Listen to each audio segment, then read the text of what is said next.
Salam sejahtera, salam Dharma 3 kepada penonton Dharma 3 Channel. Terima kasih kerana menonton Dharma 3 Channel. Semoga teman-teman Dharma 3 Channel dipermudahkan segala urusannya, dimurahkan rezekinya, dilancarkan segala apa rancangan yang baik-baik. Amin.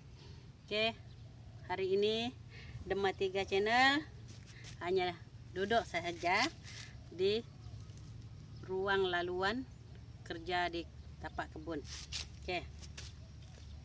Hari ini kita cerita-cerita sahaja tentang perkembangan kebun. Oke. Hari ini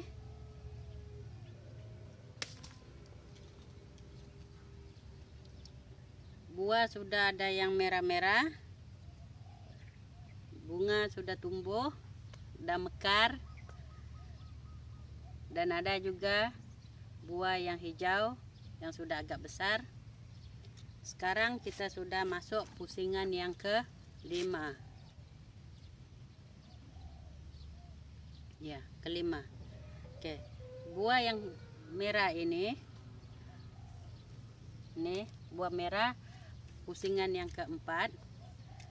Dan ini hijau dengan yang bunga ini pusingan yang ke-5.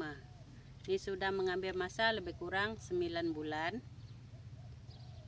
Pokok ini sudah mencecah 9 bulan selepas tanam ke polybag dan 10 bulan dari masa kita semai. Oke. Bagaimana cara saya menjaga kebun cili yang sebanyak 2.400 pokok? Bukan pokok, polybag, minta maaf. 1.200 polybag. Saya tanam pada Oktober tahun lepas, di mana saya banyak sangat cabaran. Cabaran yang kuat adalah masalah cuaca. Dari Oktober tahun lepas cuaca lembab. Hujan yang berpanjangan sampailah awal tahun ini. Di sana saya sudah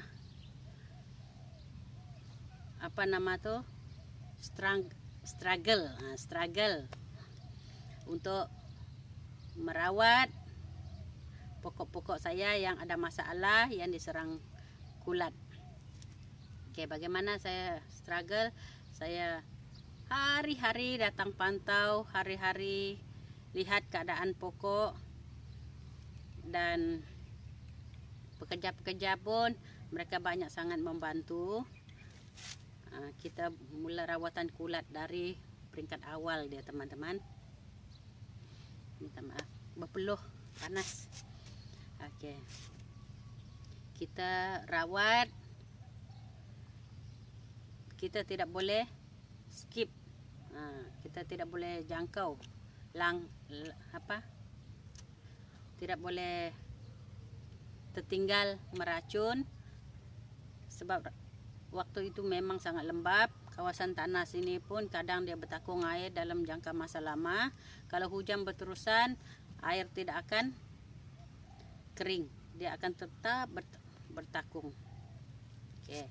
Yang kebaikan dia di sana, apabila kita tanam pada musim hujan, dia banyak membantu. Kalau kita pandai jaga pokok, pokok akan cepat besar dan cepat bertunas. Dia sentiasa segar lah. Kalau boleh janganlah rendam terus polybag ni dengan air, ataupun polybag kita terus terendam dalam air, dia akan merosakkan akar dia. Kalau hanya hujan dari atas tetapi dia terus keluar dari bawah, keadaan polybag hanya lembab saja, dia akan lebih membantu untuk pertumbuhan anak pokok kita. Jadi bulan pertama bagus, bulan kedua masa itu daun dia sangat berkarat.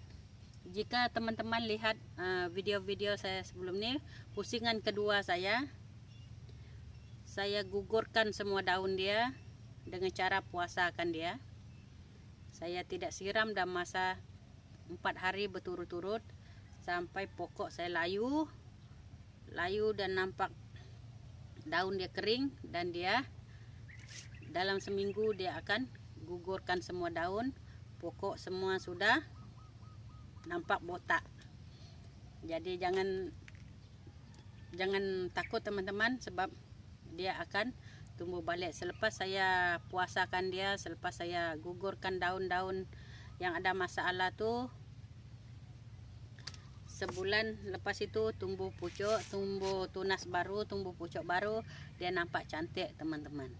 Dia bertambah rimbun lagi. Jadi di hujung pusingan kedua,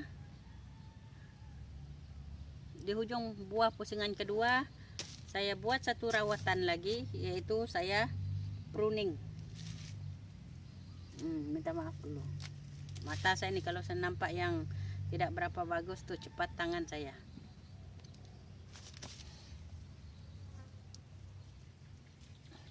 Oke, saya pruning, saya buang dahan-dahan yang bawah dan dahan-dahan yang macam nak mati. Itu bulan yang ke berapa? Kelima. Bulan yang kelima macam tuh, di hujung pusingan yang kedua.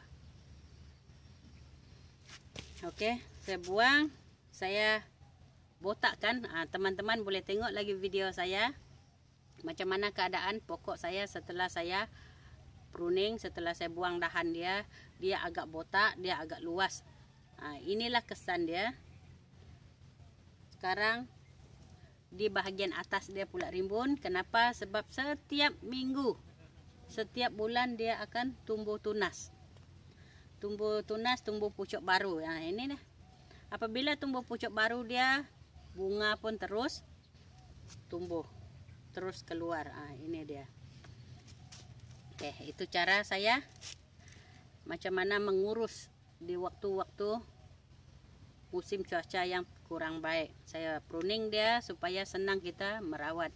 Kenapa pruning? Ada beberapa kebaikan pruning. Yang kedua, kita dapat mengelak. Yang pertama, kita dapat mengelakkan pokok dia rimbun, mengurangkan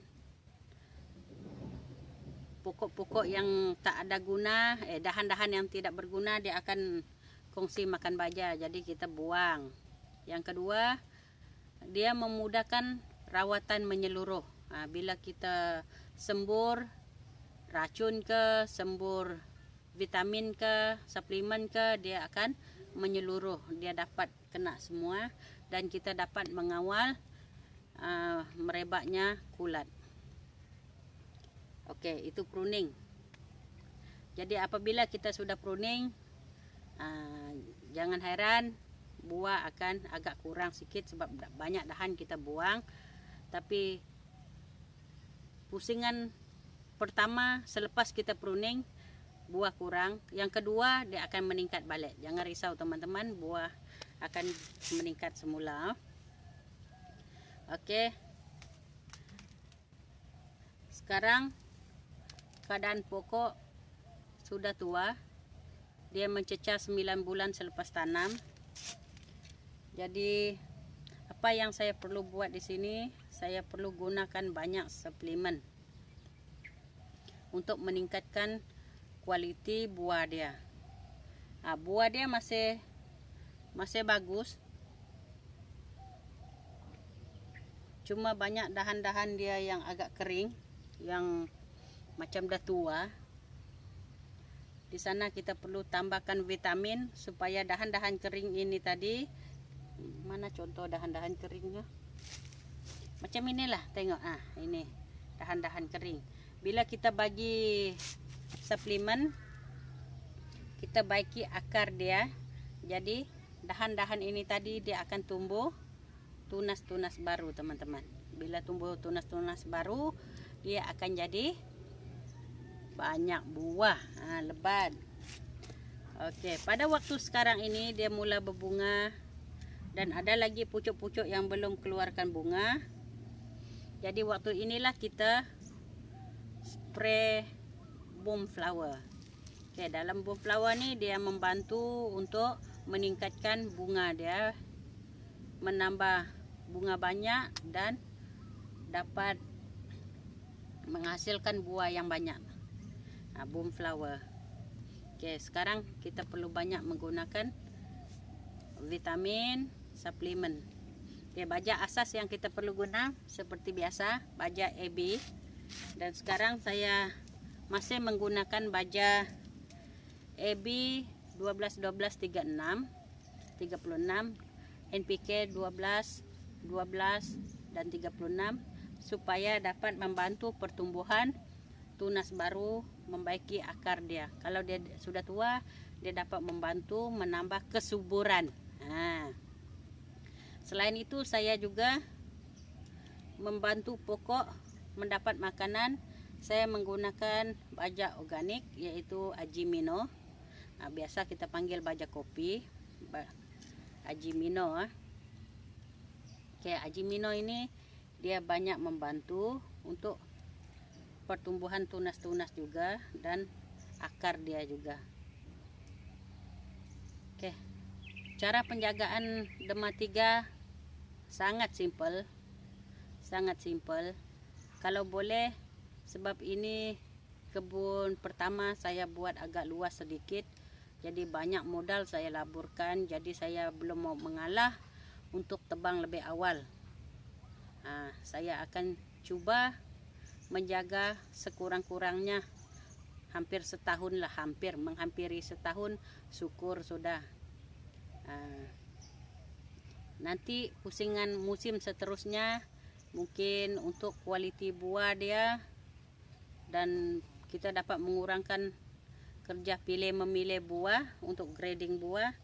Jadi kita mungkin akan tebang awal, sebab musim yang kedua modal kita sangat-sangat jauh rendah, sebab kita guna modal yang pertama. Yang contohnya kokopit, kita tak perlu beli lagi. Polybag sistem sudah ada, cuma kita tanam semula, bajakan, itu sahaja yang pusingan yang kedua. Pusingan pertama memang kos dia.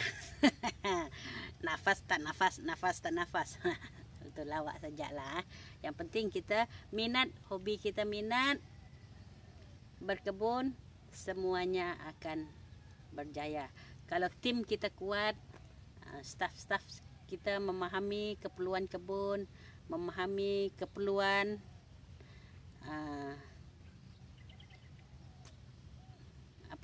masa-masa keperluan kebun, keperluan pembeli. Itu memang sangat membantulah teman-teman, sebab pembeli-pembeli kita nih dia mau grade yang bagus, dia mau buah yang cantik, dia mau kuantiti yang banyak. Saya boleh berbanding, saya boleh cerita dengan teman-teman, sekiranya teman-teman ada 10 kilo, oke, ada kebun 10 kilo cili dengan 1000 kilo cili, yang mana paling senang jual? Oke, paling senang jual adalah yang 1000 kilo berbanding dengan yang 10 kilo, ataupun yang 3 kilo, 5 kilo. 5 kilo lebih susah nak jual berbanding dengan 1000 kilo. Kenapa? Sebab 1000 kilo kita lebih kepada pembeli besar, pemborong. Dia akan ambil banyak sekali. Kalau 5 kilo kita terpaksa ke satu pintu ke pintu untuk menjual dia. Itu perbezaan dia. Jadi saya sorkan kepada yang minat-minat berkebun tuh, kalau boleh usahakan yang besar, tetapi sebelum usahakan yang besar, belajar dulu dari yang kecil. Sebab tanam cili ini agak payah. Bukan saya nak mendownkan teman-teman untuk usaha, tapi asal je kita tahu SOP asas dia, kita akan dapat teman-teman. Yang penting kita sanggup mengorbankan masa kita, mengorbankan tenaga kita, mengorbankan belanja keuangan kita untuk melabur di kebun, sebab kos dia memang boleh tahan, dan untuk mengekalkan pokok itu sehat, berbuah lebat, memenuhi standard-standard pembeli. Kita kena banyak korban masa, tenaga, keuangan. Ini yang perlu. Okey, itu cerita-cerita kita di tapak kebun pada hari ini. Sambil itu, nih pokok ini sudah berbuah baru. Ini hijau di sini, tapi ada merah-merahan dia. Sekarang kita dah petik buah pusingan yang keempat. Tapi ini macam baru masuk pusingan yang keempat. Di sini banyak merah. Okey, teman-teman. Okey, kali ini Dharma 3 tidak jalan-jalan, kita duduk statik supaya teman-teman dapat lihat kebun dengan jelas. Cuma saya saja bergerak, minta maaf. Telefon biasanya saya gunakan tangan ke jalan, masa berjalan dia bergerak. Dan terima kasih kepada rakan-rakan Dharma 3 channel yang mencadangkan supaya kita membeli untuk stabilizer, untuk stabilkan pergerakan. Apa teman-teman, kita akan usahakan video-video yang lebih menarik lepas ini, video-video yang lebih bagus lagi selepas ini. Terima kasih kerana menonton Dharma 3 channel. Saya doakan teman-teman dengan Muda channel dipermudahkan segala urusannya, dimurahkan rezekinya. Oke, terima kasih. Salam Dharma 3.